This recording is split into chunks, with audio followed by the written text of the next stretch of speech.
Good evening, and welcome to The Caring View, the online health and social care platform free to access to absolutely everybody. Tonight, we're diving into the essential topic that is living well with dementia and supporting positive and empowered lives. We're going to explore strategies to foster independence, dignity, and joy for people living with dementia, ensuring they lead empowered and fulfilling lives. So join us throughout tonight's show as we share some great insights, inspiring stories, and some top tips for you to help reframe how we view living with dementia. But before we get started, don't forget to hit that subscribe button, hit that like, give us a follow.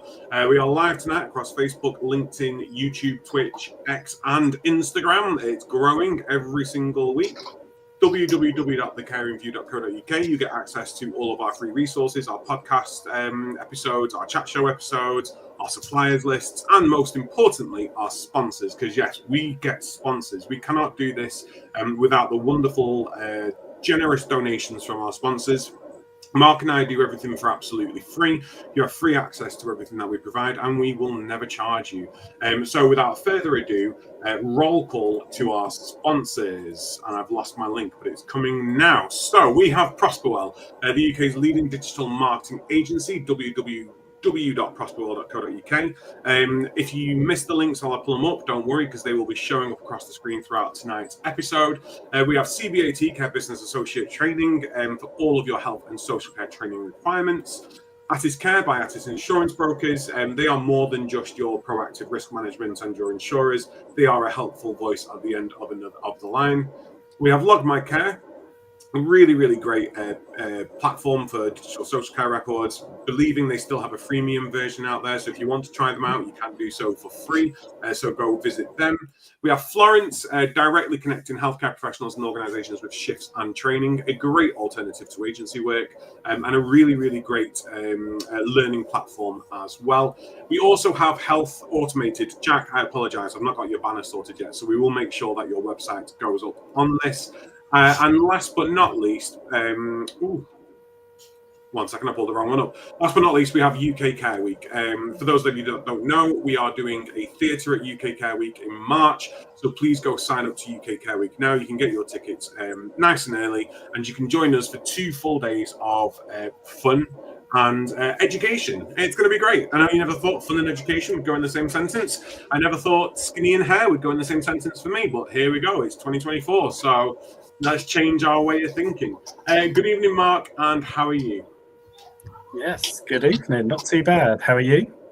I'm good, thank you very much. I've just got over that rotted bug that's going around. That seems to be infecting everyone in a minute.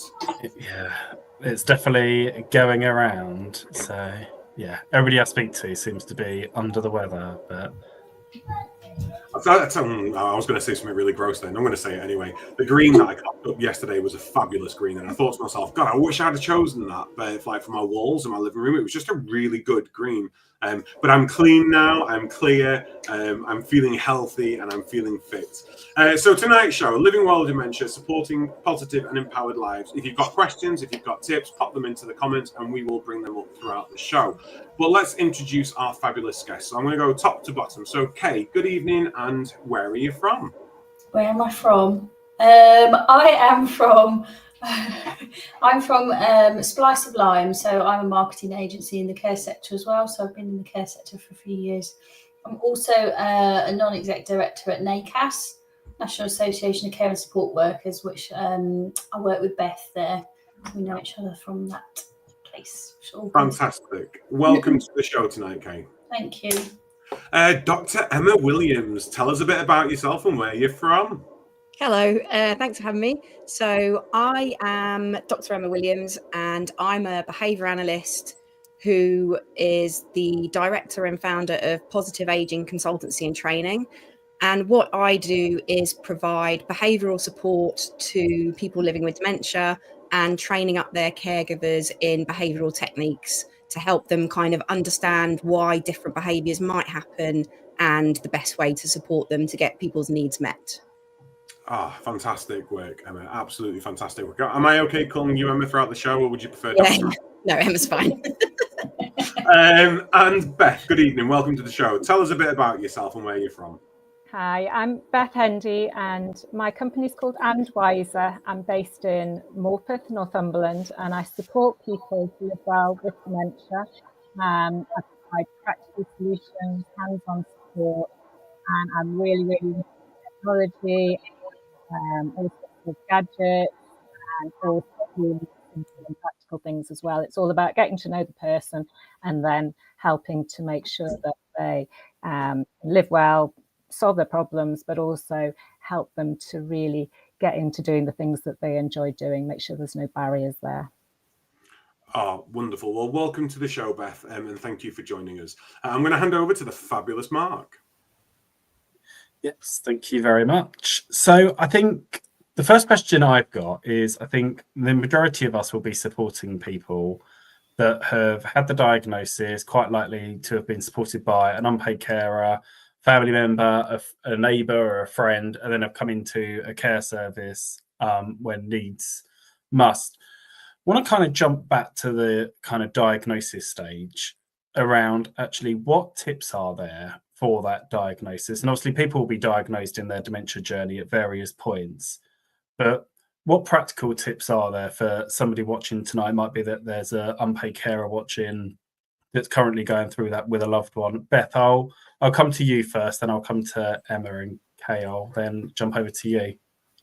Okay, I think it's really important that people really find out all the services and sources of support that are available to them, because so often when I'm talking to a family, a carer, or the person themselves, there's just been so much information initially given to them, but then sort of life takes over, and months later that information just isn't there. They haven't accessed it. So quite often, just in sort of half an hour to an hour with somebody, I can go through with them who are the organisations they need to support them, who could support them.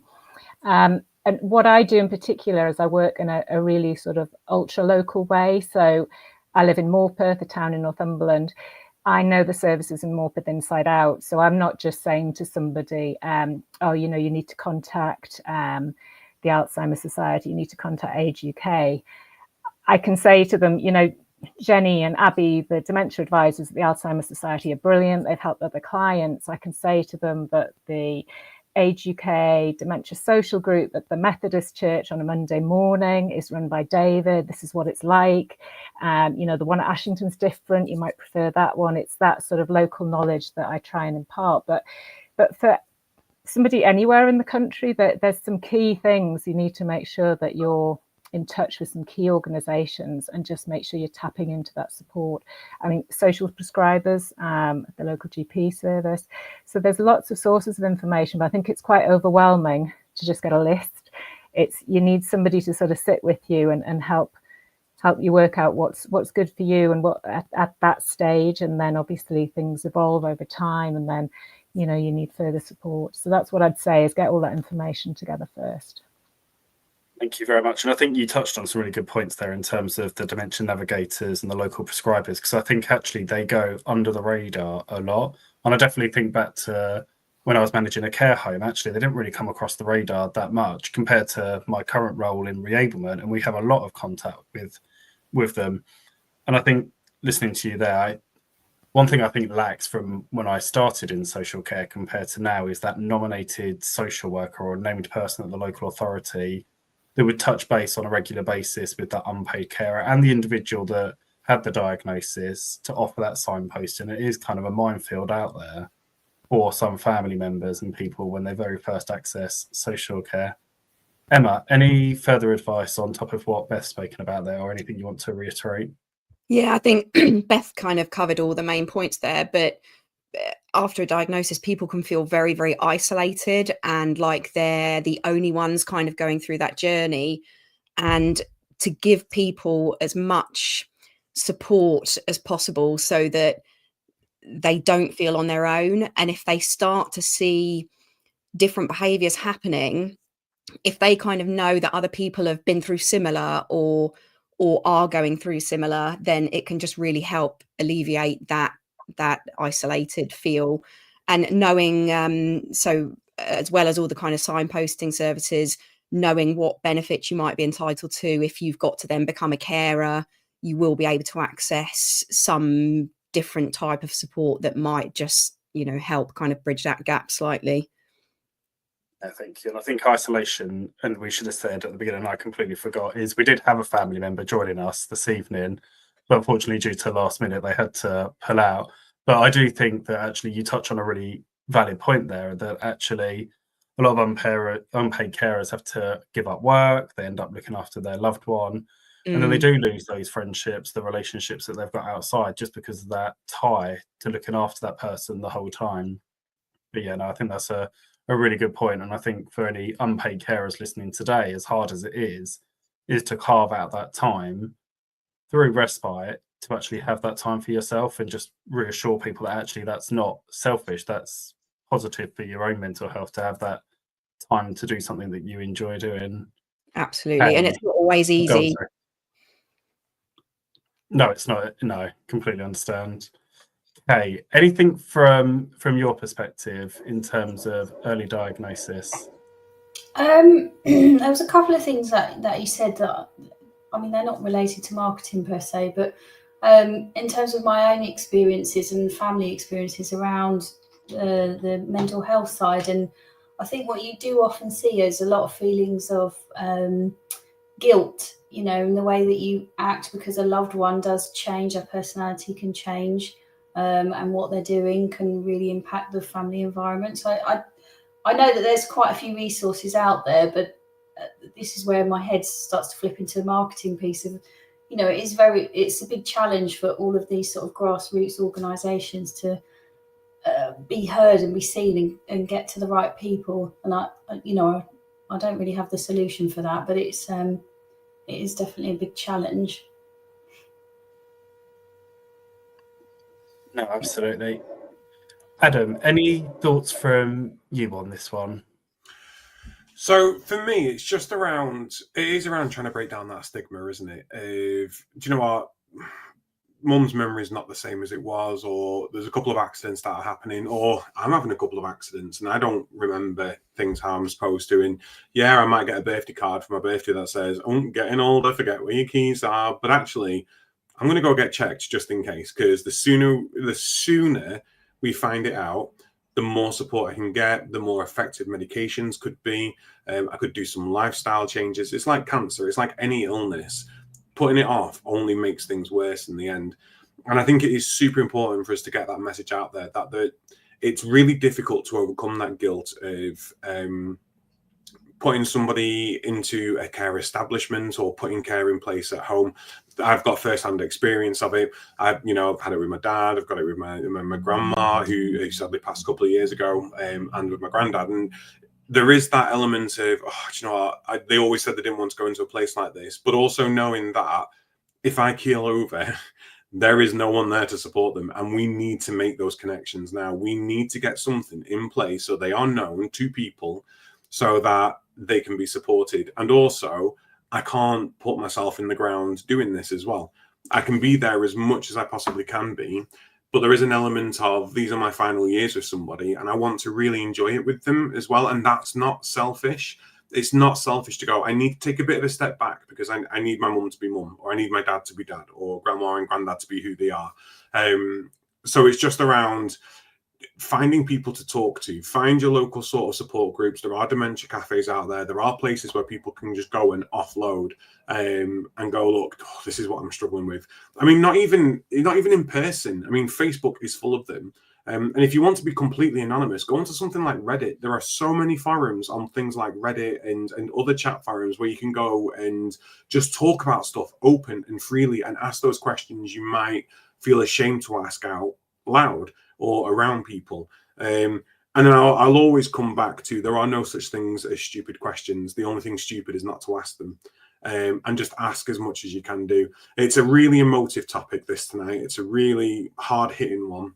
And it's really close to home. I mean, we've spoken about unpaid carers, and there's something like 5 million unpaid carers at the last survey in the UK, well, in England and Wales. And they envision that the number's actually a lot higher. They think it could be in the 10 million figure of unpaid carers in this country. And actually, that's 10 million people who day in, day out are also struggling. So we've got all the people living with dementia, and like Jenny says in the comments, it's important for us to realize as professionals that not everyone lives well with dementia. You know, we can say living well with dementia, but it's not the case for everybody, and it can be very difficult for some people. So we've got all of those people living with dementia in the country who are going through what they're going through, and then you've got their loved ones who are looking after them. So 10 million unpaid carers, 10 million people, whatever, being cared for, being supported by people. That's 20 million people, if you think about it, who just need a hug, who just need support, who just need some advice. So I'm going to love this conversation tonight, I think. And I'm a very emotional person, so I can see me crying at some point. I can feel myself welling up now. Yeah. I was going to say, I think there's quite an important comment there about misdiagnosis, and I'm really interested to hear from those that have got more experience than me around diagnosis, and because some of my own personal experiences, it can be quite a challenge to get a diagnosis early on, because obviously things haven't necessarily developed as far. And I'm just wondering what everyone's experiences are there, and whether you've got any experiences as well of misdiagnosis. I mean, Emma, I'm presuming this could be one for yourself, and I don't know any stats on this. I'd be interested to know how often it is misdiagnosed. I would be inclined to say it's probably more misdiagnosed in the younger generations, because one of my next question, spoiler, is about misconceptions of living with dementia, and one of the biggest ones is only old people get it. Only people who are in their twilight years get dementia, and that is not the case. So misdiagnosis, any examples or any sort of knowledge you've got on this, Emma? So I don't actually know the stats about that. I'll be upfront about that. But I do know that people will sometimes try and keep going and assume that it's potentially them getting older, or their partner getting older, or their mum or dad, or whoever it is that they're kind of caring for. And they might not even suspect anything at first. They might just think, oh, you know, they're putting the God, I'm trying to think of an example now. They're putting the garlic bread in the washing machine, for example, and it's just like a one-off. And they think, oh, you know, we all do mistaken things like that. You know, all of us do. And I guess people, it's then becomes the new normal. So they get used to maybe covering up for someone that they're caring for, that things haven't, they're not maybe as open as they could be about how bad things have got. They don't necessarily want that stigma, like you kind of mentioned. So yeah, I think I'm not exactly sure of the stats around it, but I do know that a lot of people will try and cover up for longer than they should. I suppose it brings me to another point, which is probably not a nice point to make, but one that I think we should be aware of. And it's not necessarily being knowledgeable of our loved ones, but also our neighbours and our friends, because there are people out there who will actively choose not to get a loved one diagnosed because income, cost, not wanting to spend on care, and then we run into safeguarding issues, and it happens a lot. It's not an infrequent thing. If people aren't being looked after properly by loved ones, or people who are close to them, it's important that we get to know our neighbours, about bringing a bit of that community spirit back, isn't it? And noticing that, you know, Doris next door keeps putting the wrong bins out, but I've given her the same bin sheet to tell her what the bins are, or is leaving her keys in the door all the time, and going, I need to talk to someone about this because I need to make sure she's okay, and being able to notice that for everybody else. Petros, we will look at getting a bit more information on misdiagnosis, and we can share that out. But Beth, have you got anything from your perspective to add on this? Not on the misdiagnosis, no. I mean, what Emma was talking about there, about people maybe not understanding what the issue is to start with, and maybe living with it for longer than they need to. Yeah, certainly seen that. And I think it is just important that people understand what they're dealing with as early as possible, because the quicker you can get the right support in place, then the more you can mitigate against issues later on, the more chance you've got of having the best possible life while you're going through that. Yeah. Braintree Dementia Alliance on Facebook have come through and said that thousands of people are misdiagnosed with dementia each year. This is partly because dementia shares symptoms with other conditions such as delirium, depression, and certain vitamin deficiencies. I also want to throw Korsakoff's in here as well, because if you've got a family member who is heavily reliant on alcohol, those symptoms are going to be masked heavily. And again, speaking from experience here, those symptoms get masked so much that actually it's not until much later on down the line that you'll realize maybe it's not the alcohol that's doing this, or maybe, you know, it's because of the alcohol, but actually there's a condition here now that is beyond the alcohol, and it's a dementia that we need to be addressing. Thank you, Braintree, for that. Braintree also said almost 2 in 5 with the condition undiagnosed, as per a report by BBC News. Doesn't surprise me. You know, wait times with the NHS, wait times to see people, the actual tests we've got to go through. If it's early onset, it's really hard to sort of definitively say it is what it is. And then, like we've already said, if they've got depression, if they've had an infection, all sorts, even having a fall, can create symptoms very similar to a dementia. So I'm going to move the conversation, well, still on dementia. It's what the whole show is about tonight. I'm going to throw a curveball to you all. But I want to talk about the misconceptions about living with dementia. Now, Beth, can I come to yourself first on this? What are some of these common misconceptions? We've already touched on age, but what are some of the other things we need to sort of what's the word? Make people aware of, if you know what I mean. Break down those sort of ideas.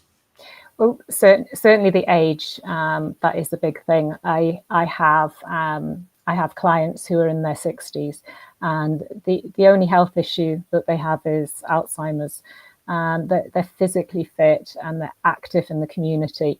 And that's where it's really important that people are getting support to continue to live independently at home. So people living on their own, and there's no reason why they can't continue to do so if they've got the right support and there's people working with them who can get to understand what it is that's important to them, how they want to live their lives. And when issues start to arise, like things, maybe things go missing, things are getting misplaced, people are starting to forget to take medication, or not always washing, doing their laundry, things like that start to happen, then if there's support in place early, then that can really help. So I think that is something, certainly before I started to get more involved with people with dementia, I certainly in the past thought of it as something that only very old people got.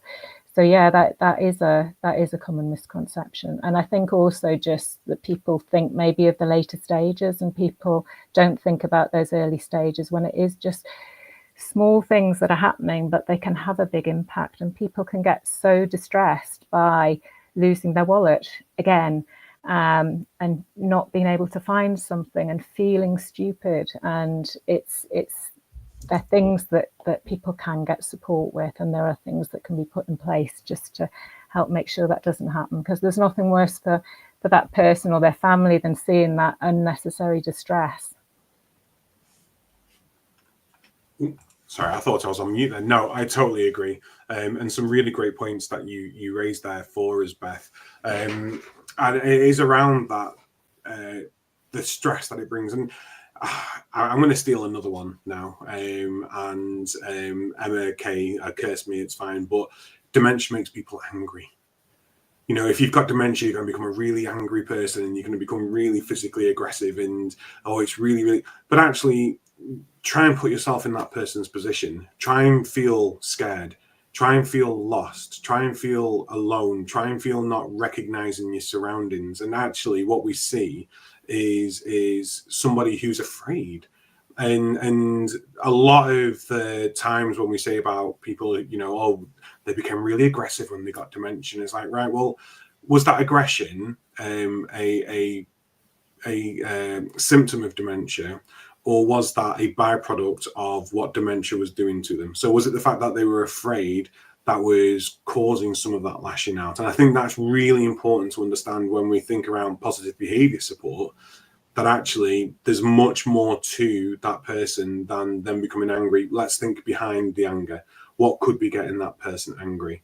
Emma, misconceptions of living with dementia. Throw some at us. So I would say a very common misconception is that if you get a diagnosis of dementia, you can no longer do anything. You can't do anything for yourself. You can't look after yourself. You are not considered capable anymore as a human being.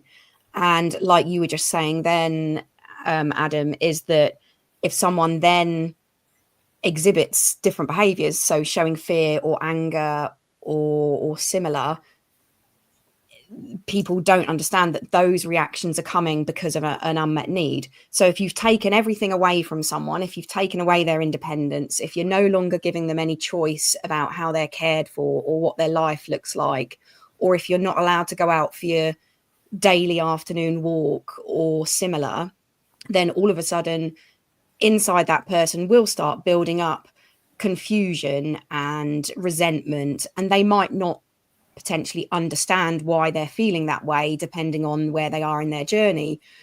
But it's a very common misconception, and people get all of their independence stripped from them. They no longer get given any choice and control over their own life, and that can be very, very heartbreaking to see. And it's always nice to be able to go in and support someone and give them those things back, because you can kind of almost see sometimes an immediate relief in that they now suddenly have a choice back about how they're cared for or what type of intervention they're given. And it's very important to remember that everybody is still a human being and they deserve to be treated as such.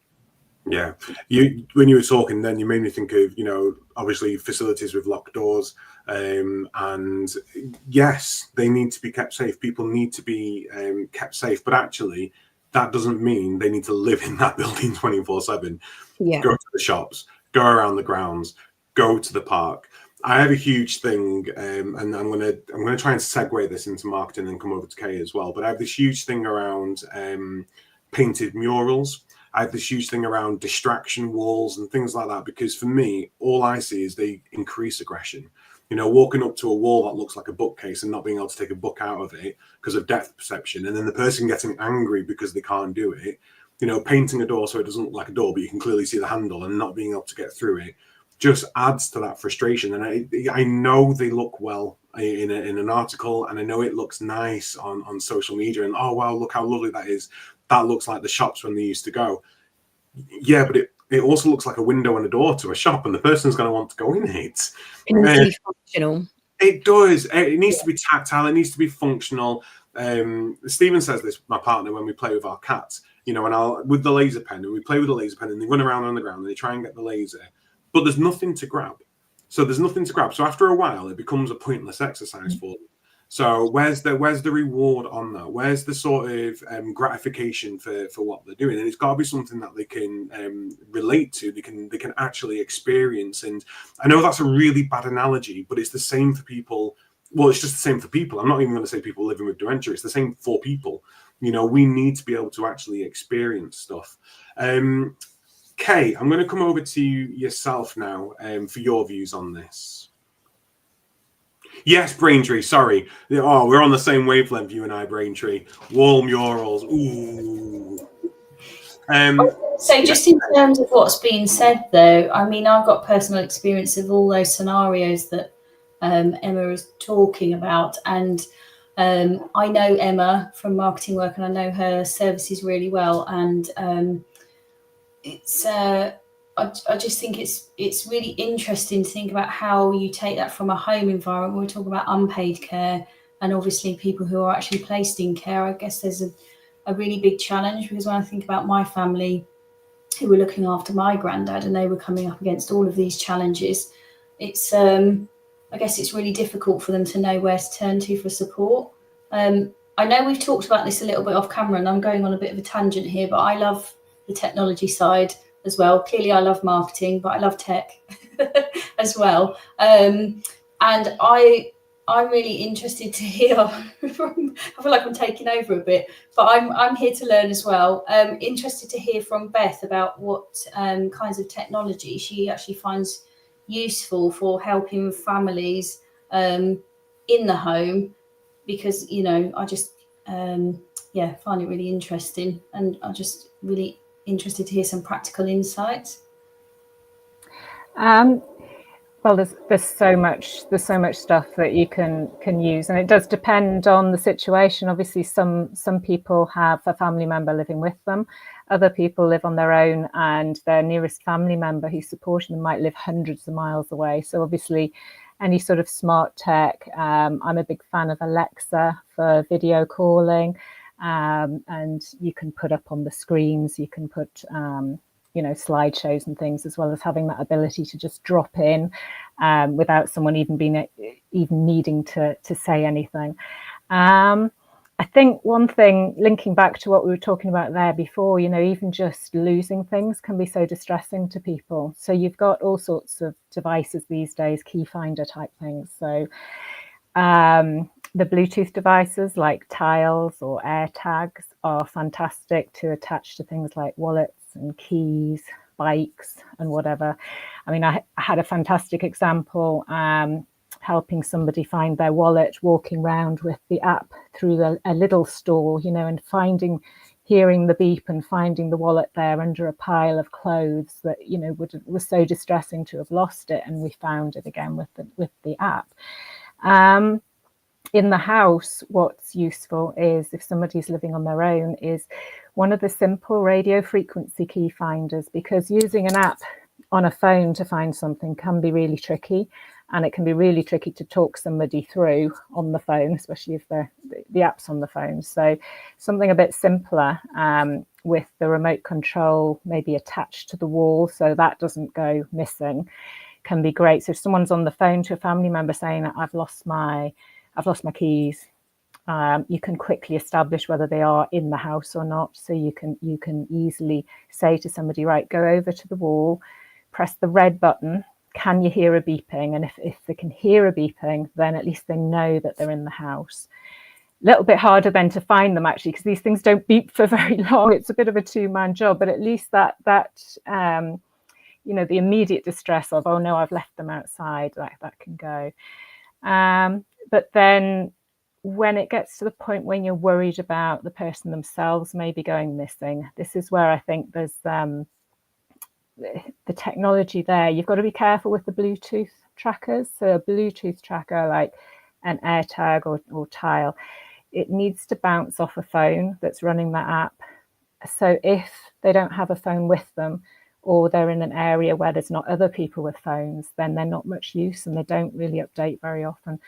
So if you're using it for that sort of application, that's where investing in a proper GPS tracker, where there's normally an upfront cost and then a monthly subscription for that GPS. They are fantastic in terms of locating somebody quickly. And that's not necessarily just in an emergency, but it can be helpful. There might be an important appointment that they need to attend, and if they decided to go for a walk just beforehand, you need to find them.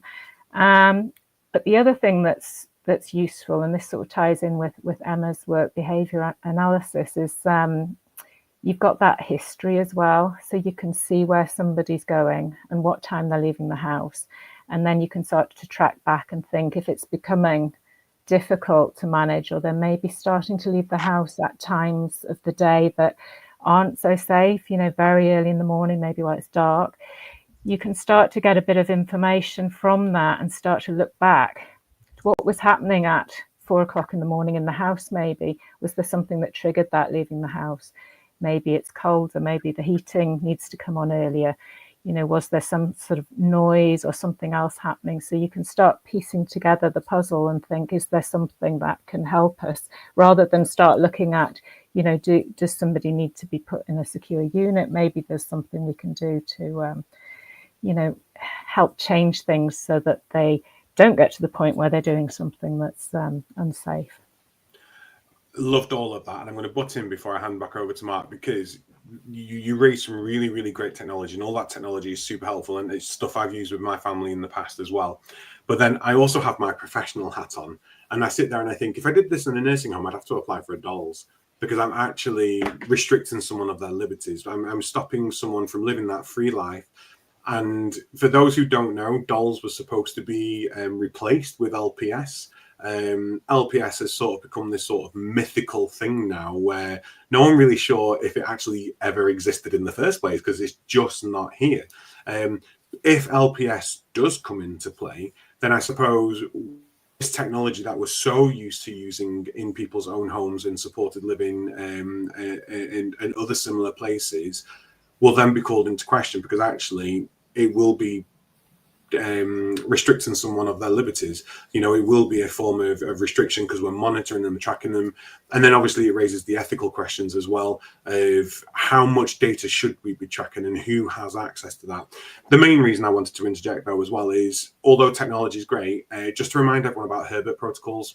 So if you've got people that are at risk of absconding or going missing, get yourself Herbert protocols in place. Make sure you've got them to hand so you can give them to the police. Think of things like, where did they used to go when they were children? Have they moved house, and would they go back to their old house? All of that super important stuff. Pop it in a bottle, shove it in your fridge alongside your fire stuff and all of that. It's just helpful.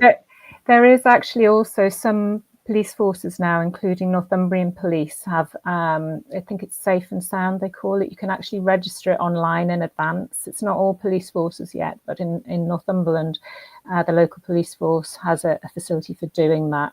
And it just means that if there is a crisis, then you're not, even if you've prepared it in advance, you're not fumbling around for it and having to send it somewhere. It's already there, which is a great scheme.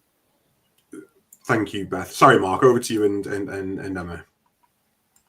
No, that's okay. All great stuff. I've just shared one which is in Calderdale, but I'll find a more generic link for the Herbert protocol. But Emma, over to you. You're on mute if you can find it. There we go.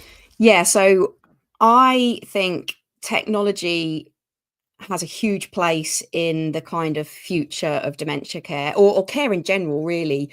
It's the way the world is going.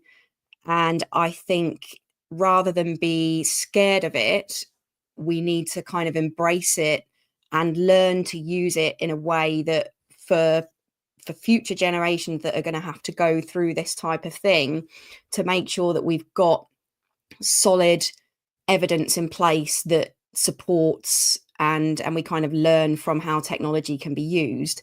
So I know there is already a huge amount of technology, like Beth was talking about, that can already be used in someone's own home.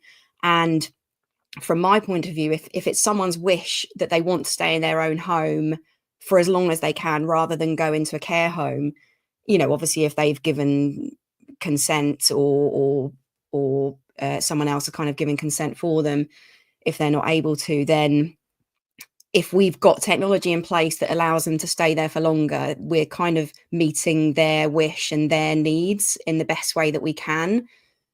So like the stuff that Beth was talking about, we've got door sensors, motion sensors. We can set up Alexa devices to react to those types of things. And we've got home automation systems such as Home Assistant, which can be programmed to set up things like if an event happens, then trigger something to happen. Sorry, I hit my microphone then. So I do think, although some people are wary about where it might go in future, I do think there is a huge place for it.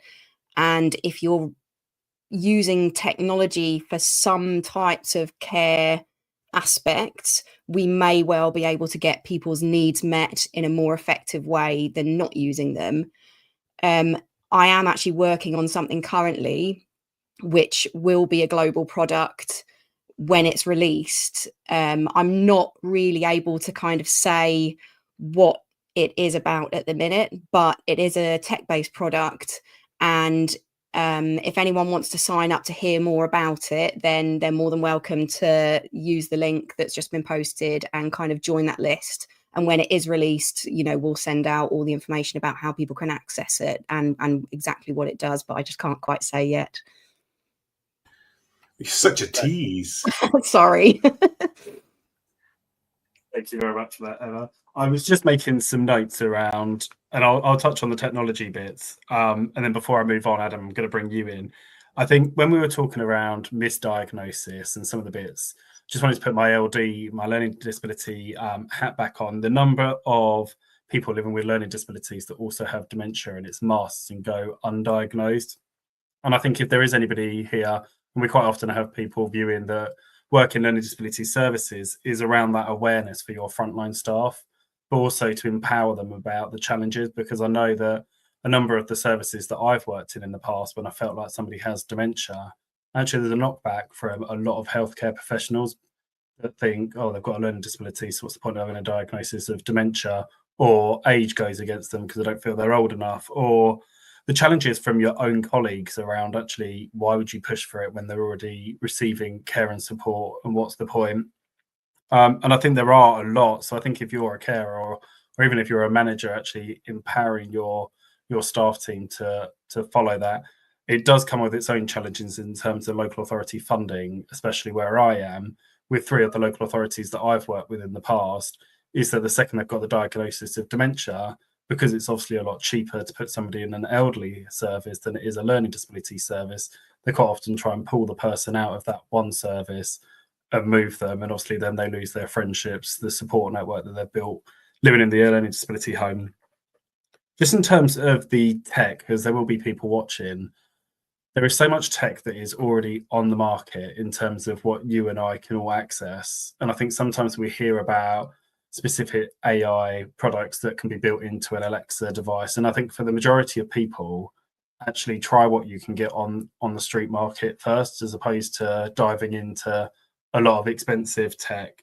And a lot of those automated devices that, like the Google Alexas, like the Google Home products that can do. And just in terms of Google Home, I tried with Alexa with my smart lighting and sensors, and then the Rabbit ate through the main hub, and it was disastrous. But I'm going to hand over to Adam just because to talk about Google Home products, just because I know Adam is a big fan, but actually how it could support somebody living in their own home. So I love a Google Home. All I need to do is say, ho, ho, ho, and it turns all my Christmas lights on for me. It's amazing. And my life is my house, everything is run through smart tech. I do want to say one thing, though, about if you're going to be using Google Homes, Alexas, and things like that. They have a thing called drop-in. And that is where someone can drop in to that device and give them a call and say hello, and it's wonderful. It's brilliant. Please check your privacy settings. You have to make sure that your privacy settings only let trusted contacts do that drop-in. If you don't, you run the risk of anyone being able to drop into a device. And there's nothing more confusing than someone dropping in and you not being aware of it. I had some music playing the other week, and it was really good music. It wasn't trash music, and I've only got good taste. And someone dropped into my device and was like, we've listened to this music all day long. Will you please turn it off? And I was like, oh, I'm turning that privacy setting off for starters. I'm not turning my music off. But that actually made me think, crumbs, I've not done it myself. And I tell people about it, and I've not done it myself. But it's super, super useful. I use it to set my reminders. One of the most handiest tools that I use mine for is to remind myself where I've put things. So, you go on holiday, you use your passports, you put your passports away till your next holiday, which, if you're like me, one a year, if that. And you go, when you're coming up to your holiday, oh, where have I put my passport? All you need to do is say, remind me my passport is in this cupboard. And then all you need to do is ask it in the future, where's my passport? Oh, I remember you told me your passport is here. Oh, perfect. Fantastic. Reminders. If you've got a good, let me see if I can show you it here. I don't know whether the cable. So this is one of my Google Homes, and it's an actual screen. And so this brings calendars up for us. If there's something coming up that we need to be aware of, it pulls it up, it tells me the date, it tells me the time, it tells me the weather. It could bring family photos up for me at that same time. And most of it is just voice controlled. It does take a bit of tech to actually put that in place, but if the person who's using it has the ability to ask questions and has the ability to understand how to activate the device, they are a godsend. What time do I need to take my... I'm not going to say Alexa or Google, because everyone's things are going to go flying off or all around who are listening to this. But what time do I need to take my medications today? Do I have a doctor's appointment today? What's my calendar like today? It gives you all of that information. You know, we used to... My granddad's adamant he doesn't want one, has a chalkboard and will continuously wipe off the information from his chalkboard. I'm like, how are you supposed to remember what you're doing, Grandad? You just wiped everything off. Let's get you a digital device and we can set it up to remind you at certain times. But even down to automated medicines dispensers, you know, the amount of people that I've spoken to in the past who have gone, oh, it's really annoying. I need to go to my mum's 4 times a day to give her tablets because she forgets to take them. Does she? Is it just forgetting, or is it just the time of the day, or does she not know what medicines are? Oh no, she knows what they are. She just forgets to take them. Get an alarmed medicine system. Give her her independence back. Put the medicines in there. Alarm goes off. She tips them out. Takes the medicines. Really, really beneficial. And that's not even smart tech. That's just a device with an alarm setting in it. But no, the Google Homes, things like that. Things like, oh well, she always forgets to turn the heating off. My Google Home is linked to my heating thermostat. So it runs on a setting for me. I can change it anywhere in the world. So even if mum hasn't done it or grandma's not done it, log into the app, turn the heating down, set it so when they go to bed, because you know what time they go to bed, the heating comes on. You know, things like that, really, really, really beneficial and super, super useful for people. And I do know there's also sensors out there now that can alert people when taps are still running. You know, things like that. Really, I love technology. There is dangers in technology, and I will be that person that goes, technology is amazing, but doom and gloom. We must remember to be safe with it. But it is so liberating, and even for myself, you know, none of my lights are controlled by switches anymore. You know, so the person falls. Oh my god, I'm taking over the show now. But oh, mum always falls when she gets into bed because the light is at the other end of the bedroom, so she turns that light off and can't see her way to her bed. Fine, set up a smart bulb, gets into bed, turn off my lights, and then the lights turn off. You know, it's really, really clever in those respects. And if the person is able to say those things, they wake up in the middle of the night, turn my lights on, does it all for them, and it removes that other element of risk of falls. I also advocate motion censored night lights because they are incredible, and I've got one at my house because my bathroom's right next to the top of my stairs, and I am not going like that. I am not falling down my stairs, so I need a night light to help me. Sorry, Mark. No, thank you very much. Thank you. So in terms of tech and technology and thinking more so around how care providers can learn, one thing that we get contacted about is trackers a lot, and whether we have a tracker for this or how people will track kind of various different things, and thinking about some of the behaviours and the impact that dementia might have on somebody. Just wanted to speak to you all around how care providers or a loved one can analyze kind of the behaviors that they see from the person living with dementia and how they can utilize that data. Emma, I'll come to you first, then to you, Beth. So the whole kind of ethos around behavior analysis, and obviously I'm a behavior analyst, is the more data you've got, the better. And people will often think that behavior happens out of nowhere, or they think it's just the dementia, but that's kind of not true. So behavior always happens for a reason. We might not always understand that reason, and someone with dementia, their understanding of what's going on around them in the world might be very different to what we see from kind of looking in from the outside.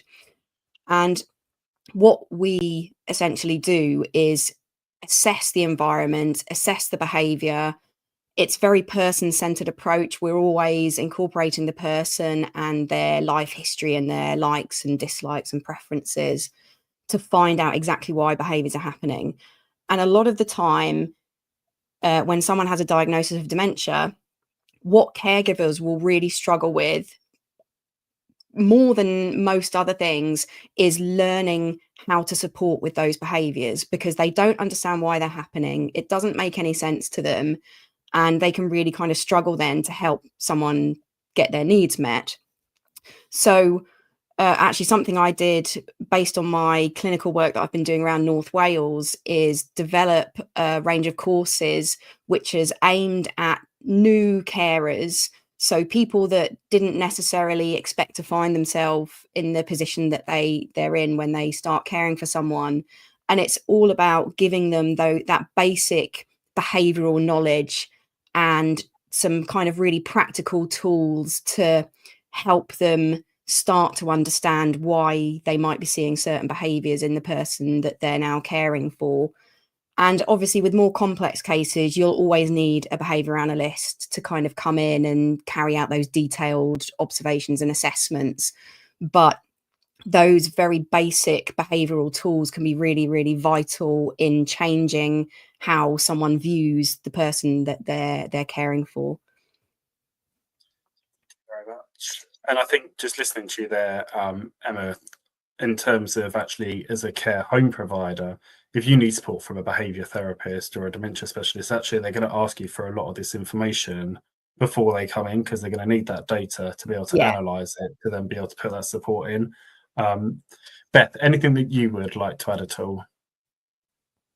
Yeah, just to say what Emma was talking about there is so useful. So in particular, things like personal care and bathing, when somebody stops taking care of themselves in the way that they used to, that's a really difficult one for families to deal with, and just having access to that sort of detailed information, because I think people don't think about that it's people are behaving in a way for a reason, and then just unpicking that for people is so useful. I mean, the sort of thing that in terms of data, just looking at how people are behaving in their houses. I mean, there's some simple stuff around the temperature in the house. When appliances are being used, washing machines, showers and things, you can get some raw data like that can really help you to start to understand how people are changing the way they're behaving. And motion sensors, they're really, really great. I spy on my mum with one of those. I just have one simple motion sensor in her kitchen, and it gives me so much peace of mind, because I know she's up in the morning and I know what sort of time it is. And then even if I'm just going to call her, I'll wait till she's up and then I'll call her. But obviously if she's not up by the normal time, then, I know to maybe, give her a call. And it's a very, very simple device. And you can get all sorts of things that cover the entire house and have all sorts of sensors, but it's about fitting it to what your needs are. And sometimes, it's just a little bit of reassurance, and there's so much technology to choose from. It's just targeting it at what you need.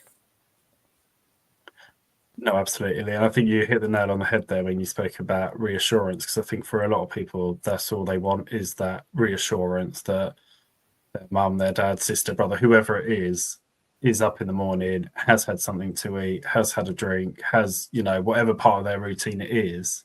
I think there are some great systems out there that a lot of care providers use. It's the people living in their own homes that might not be accessing social care at the moment, that don't have that. Adam, any thoughts before we move on? Yeah, and it's one that I completely forgot to mention when we were talking about tech, but it's smartwatches. It's wearable tech, and they provide so much data. Like, I mean, I don't wear a watch. I've been conditioned in health and social care now to be bare below the elbow, so I really, really struggle to wear a watch nowadays. I've just got back into wearing rings, and I think to myself, God, I wish I could wear a watch so it would tell me all this data. Lo and behold, Samsung have brought out a smart ring, which gives you that data. But a simple wearable like that tracks your motion, tracks your sleep, tracks your behavior, tracks your stress, tracks everything. And actually, you can pull a report up and it will tell you the times when someone was up and about most of the time. A lot of them have built-in falls impact sensors now as well, which you can link directly with emergency services. So I think if you are a family who is thinking, I really need to know more about mum and I'm not always at a house, I live too far away and I can't get that information, get her a nice watch. Get her a nice watch for Christmas. You've still got time, and you can get them with nice fancy straps that are in different coloured metals, and you can put watch faces on them that make them look like actual watches. Quite simple to use. I think you can actually lock them to a lock face as well. There are things out there that you can actually utilise that will passively collate all of that data for you. So you can think to yourself, I wonder what mum's night was like last night. Or do you know what? I'll log into the app. Oh, she was up 5 times. Oh my God, she was up 5 times. And then you start thinking, actually, it's always this time that she's getting up. So is there a concern around that time? I would also say if you are with a family member and you're close to them and you're with them a lot of the time, try and log as many antecedents as you possibly can. So what happened before? Mum's been really angry right now. What happened in that lead up? So I'm not going to dwell on the fact that she's angry, because that's fine. She's angry. There's a reason why she's angry. Was it too hot? Was it too cold? Was the TV too loud? Was there too much noise going on? Like you say, was the washing machine on? Did someone come and knock on the door? Is there a dog barking? Because that will also allow you to figure out what those triggers are to that person's behavior as well. Because what might be a trigger for someone might not be a trigger for others. Mine is loud sounds. And I can tell you that now, if I end up with dementia, crowded places are going to be a trigger for me, because I struggle right now with it and I get myself frustrated already. And I'm able to regulate those emotions. If I lacked that ability to regulate my emotions because of a dementia, I am going to lash out and I am going to get stressed and I am going to shout. I can tell you that now. So just everyone, FYI, that's going to be a trigger for me, loud sounds in loud places. But that also allows you to tailor your events that you're going to do with someone to avoid those triggers. So mum always gets really, really angry when there's loads of noise around her. So I'm not going to take her to the Christmas markets. It's not going to happen. We'll go somewhere quieter. We'll go to the park. Oh, well, actually, it's just schools have just got out and there's going to be loads of kids there. Is taking mum to the park right now the best idea? Because if I take her there and it's really, really noisy, she's going to get angry. And although she'll forget why she's got angry and she'll forget we've been to the park and she's got angry because of that, that anger's going to stay. You know, that emotion will stay with her longer than that memory. So trying to understand those triggers as much as you possibly can do and noting them down. Because like you say, Mark, you get somebody professional-wise when they come around, they're just going to want to see the information. They're going to want to see how often. They're going to want to understand what's causing those triggers. Get ahead of the game, because it just helps you with accessing the services that you need, but also allows you to live a life with that person to avoid those triggers and to try and reclaim some of those happy times back without putting a loved one through the stress that they're going to see. No, thank you very much. And I think if there's anybody listening tonight that thinks, well, how do I monitor it? On our website, we have a ABC chart that's simple to use. Could be used as a care provider, could be used as an unpaid carer. And I'll share the link, but I'll also share a link to Log My Care, because they've put together a PBS ebook, which is 7 chapters long, but it's broken down into kind of bite-sized chapters, and just looks at tools and strategies, how to create a positive environment, how to engage and support your team.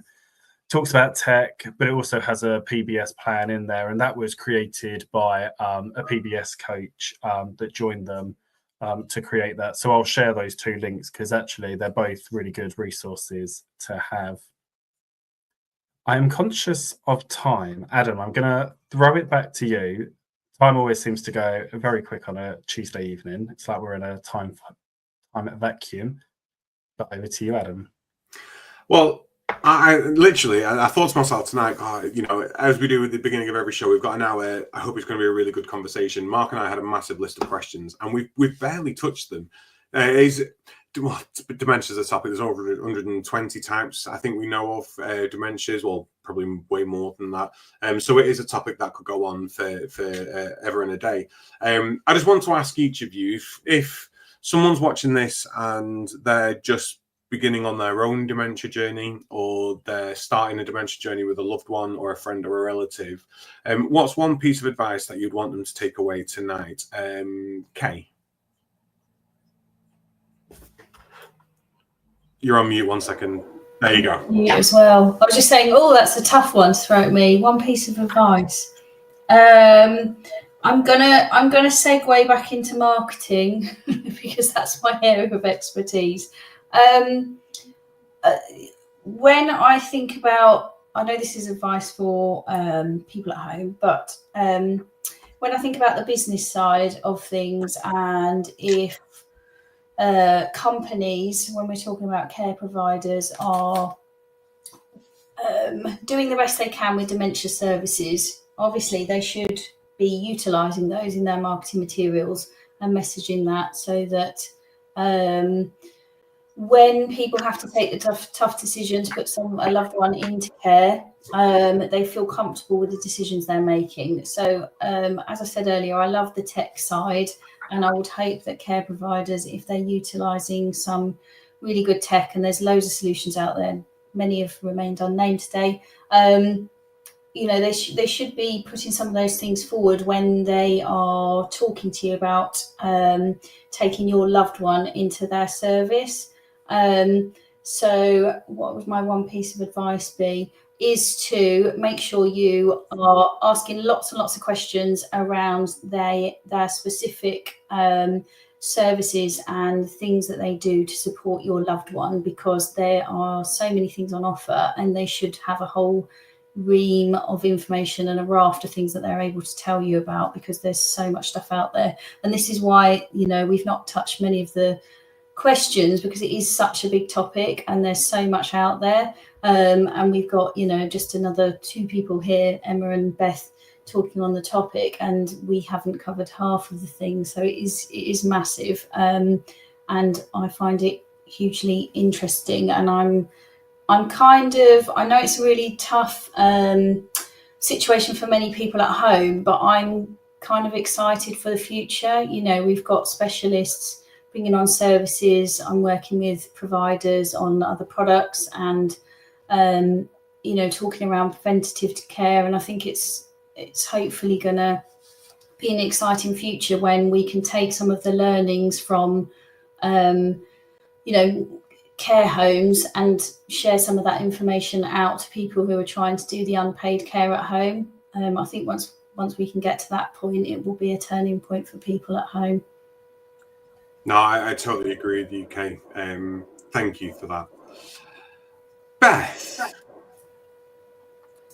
I think my one piece of advice would be for the family as a whole, the family carers in particular. My lovely clients and their amazing families. The theme that keeps coming back is that family carers just try to do it all. They try to be perfect and make everything right, and very often at the detriment of their own health and well-being. And it has to be, a family is a unit, it's an ecosystem. It's not just about the person with dementia. So my advice would be, just please think of everyone, and make sure you look after yourself. Yeah, no, spot on that. That's great advice, Beth. Thank you. Emma? Yeah, it is a really tough question. So I think biggest piece of advice, like I think it was Kay said, find out what your services are that you can access. And like Beth said, you have to try and look after yourself as well. And I would always say, pick your battles. It doesn't matter if the person isn't the same person that they were a few months ago, as long as their needs are being met. Does it really matter if they don't fold the laundry properly? Not really, in the grand scheme of things. So it's all about giving people meaningful jobs still, so that they feel useful and are still independent and useful to kind of the home that they're in. But definitely pick your battles and try to let some things go. As easy as that is to say, it's just sometimes the better thing for you to do for your own mental health. Yeah, no, I love that. And also for theirs as well, because it could be a trigger. Telling someone that they've not done something properly when they think that they have is I'm inferior, I'm incapable, I'm an invalid, I can't do it anymore. A massive trigger. And I love that about meaningful occupation as well, making sure that there's stuff for them to actually do and be involved in. I think it's absolutely brilliant. Mark, any final tip from yourself? Yeah, no, absolutely. Just touching there on things to do. Actually, you could do the opposite and leave clothes lying around for people to fold. And I think one dementia prescriber that I once met said that a manual hoover was one of the best things that they gave to people, just to leave around their home so that they can actually just push it along. And actually for the exercise, I think advice is unpaid carers I think tonight, actually, you might feel alone, but you're really not. There are thousands of unpaid carers out there going through what you're going through, maybe a slightly different story, and it's around networking. And I'll give a special shout out to Rights for Residents, because I think they do an amazing job at connecting carer to carer. And I think for care providers, engage with family members, especially if you're a care home. Actually, they want to be involved in the care of their loved one. And I think sometimes there is a barrier, but actually utilize them. You know, we have a massive recruitment retention issue, actually, especially over the winter, when we see a lot of staff either want to return to their home countries or are off sick. Actually, they could probably be some of the some of that staffing to help plug the gap you've got. So definitely utilize them. But I think most of all, it's just connections, whoever you are, whether you're a care provider, an unpaid carer, UI, whoever. Actually, one of the biggest ways of learning is through connecting with others. Yeah, I'm annoyed. I'm sulking, Mark, because you stole mine. I was Sorry, I took like 3 hours writing them down. Every time I had one, I was like, damn it, Kay's stolen that one. Bet's stolen that one. No, you're totally right, Mark. People aren't alone. And although it can be quite isolating, there are things out there that you can connect with. There are places out there you can connect with, people you can go and connect with. It's probably out. I should probably make mine a bit more serious then now, and think from a professional point of view. Remember, capacity isn't a blanket term. And just because someone lacks capacity in one area doesn't mean they lack it for everything. So let's treat people like people. Let's just remember that these are people. They are not their diagnosis of dementia. They are not their multiple comorbidities. They are not anything other than a person. So let's just remember that people are people and put ourselves in their shoes. Think about the last time you were upset and how you wanted someone to treat you when you were upset. Just the same. It's literally just the same. And I think all of these top tips, obviously come back and watch the show, share it with your team, share it with loved ones, share it with anyone who you want to. But just remember all of these tips, and that people are people at the end of the day. And I think, Emma, you hit it for me, is pick your battles, because it's just so important. And actually, is it worth your stress? And I suppose there's that element as well of when we do a mental capacity assessment, we can't put our own opinions and our own thoughts into it. It's got to be that individual. So why, if someone's living the way that they're living, just because it's not how we would do it and it's not the way we would do it, should we let that annoy us, and should we then call people out on it? If they're causing themselves harm, definitely. But if they're quite content with how they're living, pick your battles and just be there for them as a person. I would also say, if they're used to stovetop kettles, don't go out and buy an electric kettle. Just keep them with a stovetop kettle, because you will end up with plastic kettles on hobtops burning away, and they are not. It's not a wise thing. So think yourself to what's the norm for that person. But for fear of taking the show on longer than we probably should, I just want to say a huge thank you, Kay, Beth, and Emma, for joining us tonight. It has been such a great conversation. We've got some lovely comments coming through in the chat. Great live, all very true. So some really, really, really positive feedback, and it's obviously resonating with people, this conversation. And it's a conversation that continues to happen and needs to happen. Doubt we'll ever find a cure, so there's always going to be this conversation that has to be had. This has been The Caring View.